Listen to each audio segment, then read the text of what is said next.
ऐसा क्या लग गया तुम्हारे हाथ? गाइस कुछ दिनों में हरीम को तलाक दे देगा। ड्रामा सीरियल खुमार में आ रहा है नया ट्विस्ट। एक तो इस ड्रामे के ट्विस्ट भी खत्म नहीं हो रहे। रायान जिसने बड़ी ही सफाई से अपने बाप के बिजनेस से आधे से ज्यादा शेयर्स निकालकर अपने ससुर के बिजनेस में ट्रांसफर कर दिए हैं, वैसे ये हो नहीं सकता। जब बिजनेस अब्बा और भाई चला रहे हैं तो सिर्फ रायान ने कैसे ये सब निकाल कर अपना हिस्सा अलग कर लिया है, ये सोचने की बात है। इन सब के लिए भी तो इसे अपने बाप और भाई फाइज के सिग्नेचर और रजामंदी चाहिए होगी ना, मगर दिखाया ये गया है कि रायान ने हाथ की सफाई दिखा ही डाली, मतलब अपना हिस्सा निकाल भी लिया। वैसे ये तो नामुमकिन सी बात दिखाई इन्होंने, क्योंकि जायदाद जब तकसीम होती है तो बाप के सिग्नेचर और रजामंदी लाजमी काम आती है, लेकिन इन्होंने इजी पैसे से भी ज्यादा इजी काम दिखा डाला।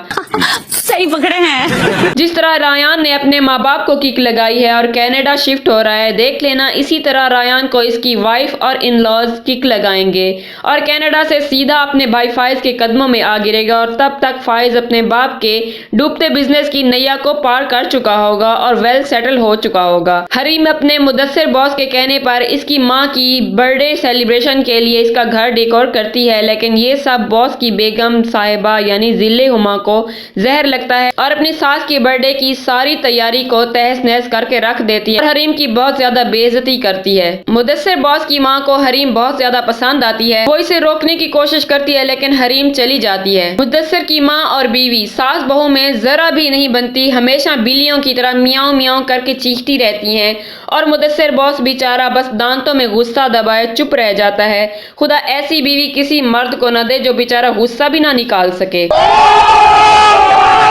मुदस्सिर हरीम को अपोलोजाइज करने इसके घर पहुंच जाता है। वो पहले से ही नासिर की बातों से उलझी हुई होती है और फिर से जॉब छोड़ने का फैसला कर चुकी होती है, लेकिन इत्तेफाक से मुदस्सिर इस बार भी उसे जॉब करने पर रजामंद कर ही लेता है और इसे बाहर चलने की ऑफर करता है। और इसके काम चेक करो, हर बार इसके साथ कॉफी पीने के लिए चल पड़ती है कि कहीं कभी फाइज इसे इस तरह मुदस्सिर के साथ कहीं देख न ले। वैसे ये ठीक नहीं कर रही, लेकिन इस बार मुदस्सिर की माँ ने हरीम से शादी करने का सवाल मुदस्सिर के जहन में डाल दिया है। अब वो ये बात लाजमी सोचेगा कि इस दुखियारी लड़की को अपने घर की मलका बना ही डाले। हो सकता है मुदस्सिर हरीम की हमदर्दी में उसके आगे ये प्रपोजल रख ही दे कि मैं तुमसे शादी करना चाहता हूँ और तुम्हारे दुख बांट देना चाहता हूँ। और वैसे भी वो इसकी नकचड़ी बीवी से मिल ही चुकी है और इसकी सारी दास्तान भी सुन चुकी है, तो हो सकता है कि हरीम मान भी जाए, लेकिन ऐसा होना सही नहीं होगा क्योंकि वो फाइज के बच्चे की माँ भी तो बनने वाली है। इस प्रेगनेंसी पीरियड में तो तलाक होने से रही। जब तक मुदस्सिर बॉस ऐसा कोई सीन क्रिएट करने का सोचता है तब तक 9 महीने में फाइज भी अपने बाप का बिजनेस स्टैब्लिश कर चुका होगा। तो क्या नाचो मैं?